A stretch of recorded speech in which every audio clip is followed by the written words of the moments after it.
अब हमें मुझे पता है आपकी मीडिया के प्रति रिस्पॉन्सिबिलिटी, जुडिशरी के प्रति रिस्पॉन्सिबिलिटी। ये कोई बकरी का बच्चा थोड़ी है, मुझे उठा के इनके साथ हम खड़े हैं। मेरे लड़के की 27/9/2023 को घर से ले जाकर छात्रवृत्ति का नाम देकर 20 किलोमीटर दूर हत्या करके ट्रांसफार्मर के पास डाल दिया। शर्म आनी चाहिए इस राजस्थान की प्रति सरकार को, जिसके नाक के नीचे ये प्रशासन तानाशाही पे उतर गया। इमरजेंसी व फ्रैक्चर, दूरबीन द्वारा रीढ़, स्लिप डिस्क, पेट व जोड़ों के ऑपरेशन, सामान्य व सीजेरियन डिलीवरी, फिजिशियन व डायलिसिस, MRI, CT स्कैन व अन्य सभी जांच, ECHS, RGHS, आयुष्मान योजना व सभी हेल्थ इंश्योरेंस में कैशलेस इलाज व घुटना रिप्लेसमेंट NABH प्रमाणित। टीबड़ा हॉस्पिटल, बसंत विहार, सीकर। समाज को भी हम कह रहे थे, आज के मुख्य अतिथि पूर्व मंत्री राजेंद्र जी गुड्डा आए हुए सभी बड़े बुजुर्ग नौ मार देंगे, उठा के ले जाएंगे। उन लोगों से मैं कहना चाहता हूँ, ये कोई बकरी का बच्चा थोड़ी है, मुझे उठा के ले जाएंगे। इनके साथ हम खड़े हैं, तन मन धन से इनके साथ खड़े हैं। और अगर वो गोली मारे तो मेरे मारे मैं तैयार हूँ। मेरी जिंदगी से भाग रहा हूँ, ईंट से ईंट बजा देंगे। अगर दोबारा इसकी जमीन पे आए तो हम इनके साथ हैं। जय भारत, जय माता की। इसलिए पब्लिसी को हम माइक दे रहे हैं, एक बार जोरदार युवा तालियों से स्वागत करें कि हौसला देखो इनका। सबसे पहले तो मैं यहाँ सर्व समाज से पधारे समस्त बंधुओं का धन्यवाद करना चाहूंगी कि आप सबने बहन राजेश देवी और भाई रोशन लाल के लिए इतना समय निकाला, उसके लिए आप सबका बहुत बहुत धन्यवाद। मैं बहन राजेश देवी और रोशन लाल भाई को विश्वास दिलाना चाहूंगी कि जब तक आपकी हक की लड़ाई आप नहीं जीत जाओगे, तब तक ये सर्व समाज आपके साथ है, आपके साथ रहेगा, आपके साथ लड़ेगा। और मैं इस प्रशासन को भी चेतावनी देना चाहूंगी कि जल्द से जल्द इनकी हक की लड़ाई के लिए और इनके साथ खड़े रहे, इनको न्याय दिलाए, नहीं तो हमें मजबूरन बड़ा आंदोलन करना पड़ेगा। ये मेरा इस प्रशासन को एक बड़ी चेतावनी है। सब लोग यहाँ आए, आप सबका बहुत बहुत धन्यवाद। मैं आप और वही मुकदमा और वही मर्डर जिसकी जांच गुड्डा थाना नहीं कर रहा है, हम उस गरीब समाज के उस लोग को यानी प्रभु दयाल लेकर कि आप बताया यानी थाना गुड्डा, इस मंच के माध्यम से कह दिया था कि गुड्डा थाना सारा का सारा बर्खास्त किया जाए। हमारी पहली मांग यह रहेगी जो 7 मांगों में प्रभु दयाल जी लेकर बड़ा गाँव। आप नीति आधा गांव से हूँ, बेगर जाति से हूँ और मेरे साथ बहुत बड़ा अन्याय हुआ है और पुलिस प्रशासन अन्याय करवा रही है। मेरे लड़के की 27/9/2023 को घर से ले जाकर छात्रवृत्ति का नाम देकर 20 किलोमीटर दूर हत्या करके ट्रांसफार्मर के पास डाल दिया। गुड्डा थाना हरिनारायण मीणा जो अपने को अधिकारी समझता है, अन्याय वो ही कर रहा है। सबसे ज्यादा उसने अन्याय किया है। उसने पहले हमारे से धमका के FIR लिखवाई, उसके बाद में उसने 174 में दर्ज कर दिया। उसने 74 में दर्ज करके हमारे को बोला तुम्हें न्याय मिलेगा। हमारे को न्याय कहा उसने, तो हमारे को ऐसी जगह लेके गया जहाँ ट्रांसफार्मर लगा है, वो खंबे को जबरदस्ती बिठा रहा है। उस खंबे के एक भी स्रोत नहीं है और वहाँ मोटरसाइकिल डाल दिया जाता है और उसकी गर्दन काट दी जाती है कान के नीचे से, जो कि पोस्टमार्टम रिपोर्ट में आ रहा है। उसके बाद में हमने FIR दर्ज कराई। 5/10/2023 को FIR हमारी दर्ज हुई 302, 364 के अंदर। उसके बाद में हमारी FIR की जांच आनंदराव नवलगढ़ के पास गई। आनंदराव नवलगढ़ ऐसा भ्रष्ट अधिकारी निकला कि उसने हमारे घर का मौका मायना बनाया और उसने हमारे को वहां बुला के हमारे से खाली कागजों पे साइन कराए, 7-8 खाली कागजों पे साइन कराए, गलत इस्तेमाल करने के लिए बोला हम न्याय देंगे। उसके बाद में उसने तो लड़के का जो सबूत था मोबाइल, उसको उसने ले जाकर जब्ती कराई। यहाँ धूड़ सिंह SI को भेज के रात के टाइम में हमारे से बोला कि आईजी साहब खुद इसकी इंक्वायरी कर रहे हैं। इतने दिन ये गुड्डा थानादार है ना, ये तो फॉर्मेलिटी किया है, तुम्हारे से क्या न्याय किया है। अब समय आईजी साहब इसका इंक्वायरी कर रहे हैं, आपका फोन और चार्जर हमारे को दे दो। हमने उसके भरोसे में आके फोन और चार्जर दे दिया, आज तक वो फोन अभी तक नहीं मिल रहा है। मैं जगह जगह उसकी एप्लीकेशन दे चुका हूँ लेकिन नहीं मिल रहा है। यहाँ जांच आई, उसके बाद में जांच चेंज कराई मैंने, रोताजी देवंदा के पास जांच आई, उसको मैंने बोला हमारे बयान लिए जाए, रिक्वेस्ट की उनसे, लेकिन उसने बयान नहीं लिए।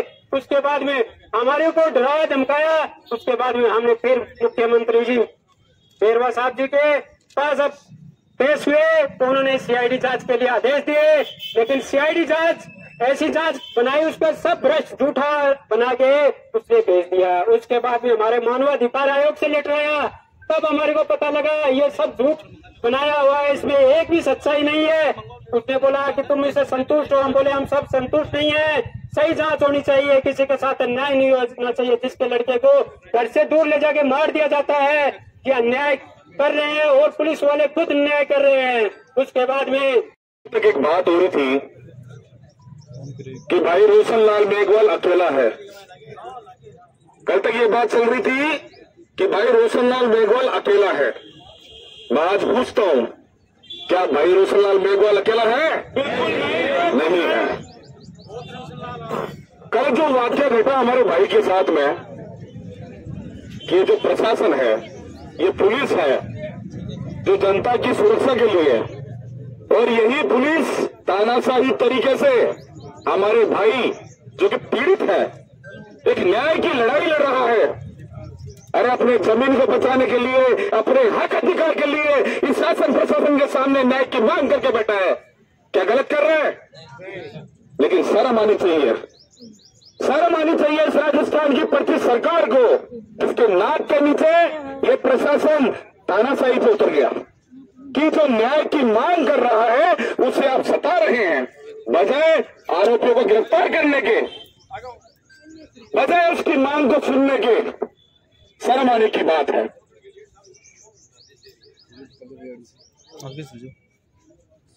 जो राजेश देवी जी हैं, सोनी जी, वे भी धरने पे वापस आ चुकी है हॉस्पिटल से। देखिए,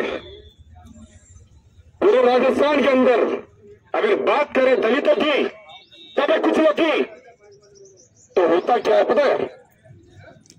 हर कोई इस समाज के साथ में एक व्यवहार कैसे करता है, हर कोई दोगला व्यवहार करता है।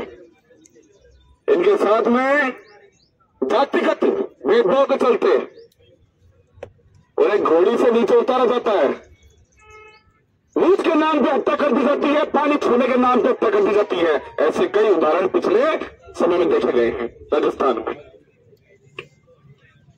आज हम यहां बैठे धरने पे न्याय की मांग को लेके, ऐसे न जाने कितने आंदोलन, कितने धरने प्रदर्शन रोज हो रहे हैं पूरे राजस्थान में, पूरे देश भर में।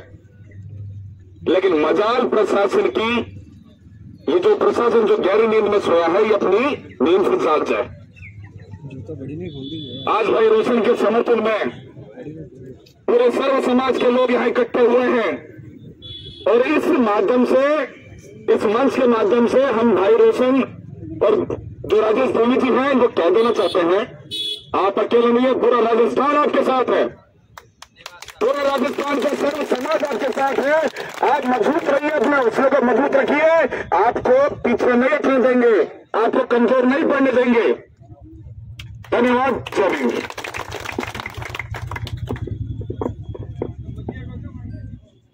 धन्यवाद रवि जी। इसने भी अपनी आंखों से मंजर देखा है कि 9-9, 10-10 क्या वो गाड़ियां जो इनके घरों में घुसकर इनको मारने का काम किया और इनको घर से उजाड़ने का काम किया। संजय सैनी। पहले तो मैं संजय सैनी, और सबसे पहले तो मेरे आई सीनियर लोगों को और मेरे सभी साथियों को और मेरे छोटे भाई बहनों को सबसे पहले धन्यवाद। मैं कहना चाहता हूँ कि जिन लोगों ने हमारे साथ अन्याय किया है, वो लोग जब तक पकड़े नहीं जाए, हमें न्याय नहीं मिले, और जब तक हम 5 दिन 10 दिन कितने भी दिन लगे, हमारे साथ सभी साथी बने रहे यहाँ पर, और प्रशासन जब तक हमें न्याय नहीं देता तब तक हमारा साथ दीजिए। आप सभी से धन्यवाद। और उसको अंदर कर दिया जाता है। वो रात को एसएमएस अस्पताल में घूम रहा है, उसको पता ही नहीं। लोग कह रहे हैं कि आप तो यहाँ एडमिट ही नहीं है। अरे ये है हमारा भारत देश, वाह वाह वाह वाह, ये है हमारा भारत देश। अबे राजेश देवी सैनी जो है धरना स्थल पर नहीं पहुंची है,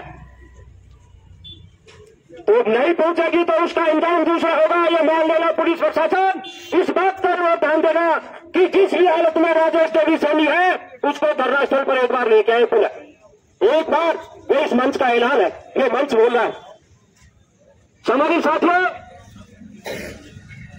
कुछ एमपी लोग भी है यहाँ और कुछ लोग भी है, कुछ चर्चित लोग भी यहाँ हैं और भी है। ये 5/2025 जो पूरा है वहां की घटना है। 5-10 कैंपर है, जेसीबी साथ में है। और पहले रोशनलाल के घर में जो एक कार गैरेज चला रहा था, उसमें घर में घुसने के बाद रोशनलाल के साथ इन्होंने हाथापाई की है, इनके परिवार के साथ हाथापाई की है और इन्होंने सारा का सारा जुमला वहां तोड़ फोड़ की है और उस डंडे को भी तोड़ने का काम किया है। तो गाड़ियां गैरेज रिपेयर के लिए आई थी। ये गरीब आदमी वहां अपना क्या कर रहा था, पालन पोषण, अपने बच्चों को पालने का काम कर रहा था। उनके बाद में जो 3-4 गाड़ियां रिपेयर के लिए आई थी, उन गाड़ियों को भी वो जो महानुभाव थे, वो जो आतंकवादी कहे या उनको भूमाफिया कहे, वो वहां से चोर के ले गए, उठा के ले गए। क्या पुलिस सो रही थी? क्या पुलिस सो रही थी? या ज्यादा 700 दायरे में और वो जगह आती है। हम ये कह रहे हैं क्या पुलिस वहां पे नहीं समझते? पहले उन्होंने इंफॉर्मेशन दे दी थी कि हमारे ऊपर कल हमला होने वाला है, शायद आशंका है। वही 5 वर्ष को थोड़ी देर के बाद में ये राजेश देवी सैनी यहाँ 5 दिन से बिलख रही है। उसका बेटा जो संजय सैनी है वो यहाँ 5 दिन से बिलख रहा है, अनशन पे बैठे हैं। वो थोड़ी देर के बाद में उसी 5 वर्ष को और वहां उसके 28 बीघा खेत जो है, वो बाईपास पर जो खेत है, वो गुड्डा से जो परवाटी और जो रोड निकली है, नहीं निकली है, वहां जो खेत है, वहां जाके वो 10 कैंपर और वो 20-30-50 जो लोग थे और वो जेसीबी वहां जाके तोड़ फोड़ करती है और उस गरीब परिवार को वहां जाता है। है क्या? तो काम किसका था? कोर्ट का था। और कोर्ट वहां जाता और बताता कि इसमें ये टूटी रहा तो आप ठीक कर लो और नहीं करोगे तो आपकी जमीन नहीं बचेगी। क्या जमीन नहीं बचेगी? वो कोर्ट का मामला था। कोर्ट जाता और पुलिस वहां जाती और उससे बेदखल करती। हम मानते कि न्याय हुई है, ऐसी यहाँ न्याय नहीं हुई, इसलिए वक्ता बहुत ज्यादा है। मैं तो आपको भूमिका जो रूप दोहराने के बाद में इस रोशनलाल मेघवाल को कहा कि इसका चेकअप करवाएंगे,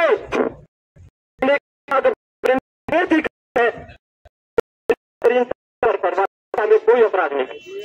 इसको भेज दिया और भेजने के बाद में वहां से उन्होंने क्या किया, उनको चढ़ाई बस और कुछ नहीं था। इसको कोई बीमारी नहीं थी। रोशनलाल एक बार खड़ा हो, हट्टा कट्टा रोशनलाल एक बार खड़ा हो, ये हट्टा कट्टा है, इसके कोई बीमारी नहीं थी। वहां उनको छोड़ने के बाद में ये बैठ गया वहां और रात को अपने धरना स्थल पर वापस आ गया। परसों शाम की है, अब परसों शाम को आने के बाद में और कल हम सुबह इधर उधर कोई चाय के लिए या पानी के लिए निकल गए।